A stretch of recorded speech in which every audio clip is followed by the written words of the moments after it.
This is Group 3. We have 4 people, and our topic is oranges. Brittany Guitar, Sierra Edmondson, Chelsea Dawn. Stephanie Gould. Orange was not your typical stationary fruit. He was on a journey of self-discovery. He had no memories of his parents, nor where he came from for that matter. And so on that particular day, he chose to set out on an adventure to find them. It all started on a dark, gloomy day on the farm with which he lived. The sky gave signs of heavy downpour, and if he was lucky, the force of the storm would knock him free of the tree with which he hung, and he could begin his journey. When the storm finally came, the clouds hung low, and because of the heavy rain and strong winds, the tree shook violently. A couple of leaves were released and danced around, carried away by the force of wind. Orange shut his eyes tight and waited to feel the weightlessness of falling. He knew that once he hit the ground, he could roll himself to safety, but he had to be released from the tree first. Lightning struck, followed by the earth-shattering sound of thunder that shook the tree's foundation to its core. Orange heard a quick pop noise and hastily fell to the ground with a soft thud. He was free at last. Orange was rolling on the ground, trying to get to safety, when all of a sudden, bam! He was kicked by a large work boot, which catapulted him off the orchard and onto the street. The rain was coming down harder and harder, and the streets were beginning to flood. He rolled and rolled as fast as he could, trying to get to high ground. He did not succeed. He was swept away by the floodwater and forced to wait helplessly until the storm died down. By the time the water began to dry up, he had traveled hundreds of miles away from the farm he called home. He found himself in similar surroundings. It was a farm, there were trees, the trees had orange fruits hanging from them, but they were not oranges. He rolled himself up and down the roads looking for anyone that could give him a clue to his new surroundings. He found himself in similar surroundings. It was a farm, there were trees, the trees had orange fruits hanging from them, but they were not oranges. He rolled himself up and down the roads looking for anyone that could give him a clue to his new surroundings. After what seemed like hours of rolling, he rolled right into Peach. They were shocked at one another and shared a brief moment of panic. Once they realized that they were quite similar but very different, they became fast friends. After what seemed like hours of rolling, he rolled right into Peach. They were shocked at one another and shared a brief moment of panic. Once they realized that they were quite similar but very different, they became fast friends. Orange was a bit curious with Peach because this was his first time away from his orchard. The only other people he knew growing up were his brothers and sisters that were hanging right beside him. Your skin is weird, exclaimed Orange. What is all that funny stuff on you? That's my peach fuzz. It's what all the peaches look like. What about you? You're all bumpy and hard. Yeah, I was told it was to keep all the sweet goodness in, Orange replied. Peach and the Orange continued their conversation, trying to understand each other better. Peace asked Orange, Hey Orange, what brings you over here to my place? I don't know.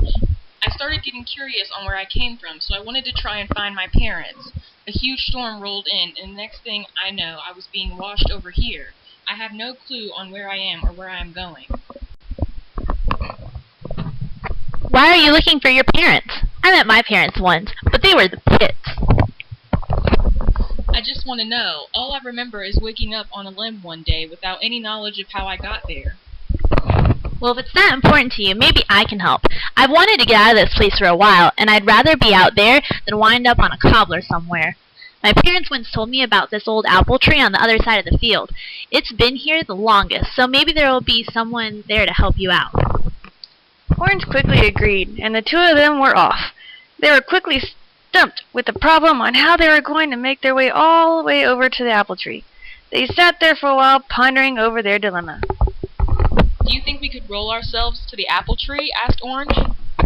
No, it's too far to roll. Plus, there's a hill on the other side of the fence. The day was getting hotter, and the sudden sweet smell was filling the air. What's that wonderful smell? Orange asked. That's what I smell like when it gets hot outside. I start to sweat.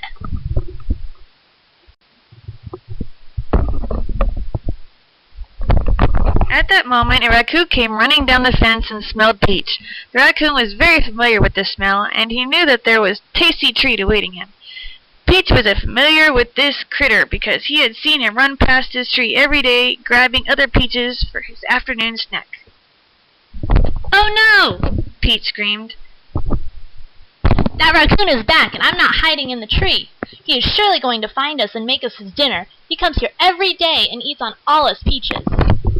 Maybe we can see if there's some way we could get him to take us to the apple tree. The only place that raccoon is going to put us is in his stomach. And at that moment, the raccoon ran up and grabbed Peach. He picked Peach up and was ready to take a bite when he glanced over and got a glimpse of Orange. The raccoon had never seen an orange before and started to get curious on what this new thing was. He leaned over and grabbed Orange, but was in no mood to put down his lovely gold Peach. The raccoon picked up both friends and ran back to the fence, to sit down and try and determine what it was that he had just discovered. He started banging Orange against the ground, seeing if this would make it open, but it didn't work. Then he tried scratching the outside, but the skin was hard and would not come off. The raccoon figured maybe if he bit down very hard he might find out what was inside this particular new thing he had found. All of a sudden a loud bang rings in the air like thunder. The post raccoon was sitting on nearly blew in half. A second later another boom rang out underneath the raccoon, making it throw Orange and Peach into the air. Orange and Peach were screaming with terror, thinking that this was going to be the end, when they both hit the ground with a thud. They both began to roll. The raccoon, in its terrifying moment, had thrown both Peach and Orange clear to the other side of the hill.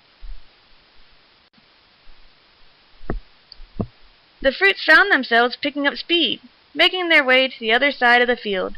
When they both finally came to a rest, they opened their eyes and saw the oldest tree either of them could ever imagine. They had made their way to the big old apple tree. As they slowly rolled up to the old apple tree, they got shy by the big frame the tree had. Once they approached the apple tree, they were greeted by a friendly old voice. What are you two doing so far away from the orchards? Orange got shy and couldn't answer, so Peach nudged him gently to speak up. I'm in search of my parents, Orange said. I have never met them and I was hoping you could help me. We were told that you're the oldest and wisest tree around. The apple tree was impressed by the respect they showed him and told them that he might have an answer. Your parents were orange blossoms, and when they got married, they were congratulated by the bees. After they had kissed in their ceremony, your mom got pregnant with you. Is this the answer you were looking for, Orange? Orange nodded and thanked the old apple tree. He was very happy to know where he came from. Together they rolled into the sunset at the orchards and were friends ever after. This was Group 3. Brittany Dishner, Sierra Edmondson. Chelsea Dawn. And Stephanie Gould. Thank you.